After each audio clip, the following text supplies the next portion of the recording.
Hello friends, welcome to Priyaraj life style. நம்ம சேனலை மறக்காமல் சப்ஸ்கிரைப் பண்ணி சப்போர்ட் பண்ணுங்கள். சக்கரவள்ளி கிழங்கு எப்படி வேக வைக்கிறதுன்னு பார்க்கலாம் வாங்க. சக்கரவள்ளி கிழங்கு வந்து உடம்புக்கு ரொம்பவே நல்லது. கண்டிப்பாக குழந்தைங்களுக்கு பெரியவங்க எல்லாமே சாப்பிட்லாம்.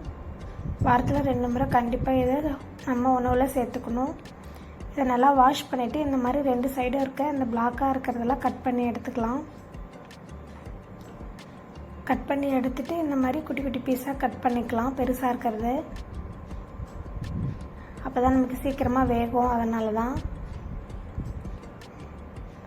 பாருங்கள், இந்த மாதிரி குட்டி குட்டியாக கட் பண்ணி வச்சுக்கலாம். ஸ்டவ் ஆன் பண்ணிவிட்டு ஒரு இட்லி பாத்திரம் வச்சுக்கலாம். அதில் வந்துட்டு ஒரே ஒரு இட்லி பிளேட் மட்டும் வச்சுட்டு அது மேலே வந்து நம்ம கட் பண்ண சக்கரவள்ளி கிழங்கு எல்லாத்தையுமே வச்சுக்கலாம். உங்களுக்கு எவ்வளோ வேணுமோ அவ்வளோ சக்கரவள்ளி கிழங்கு வச்சுக்கோங்க. இவ்வளோ தான் வைக்கணும்னு கிடையாது.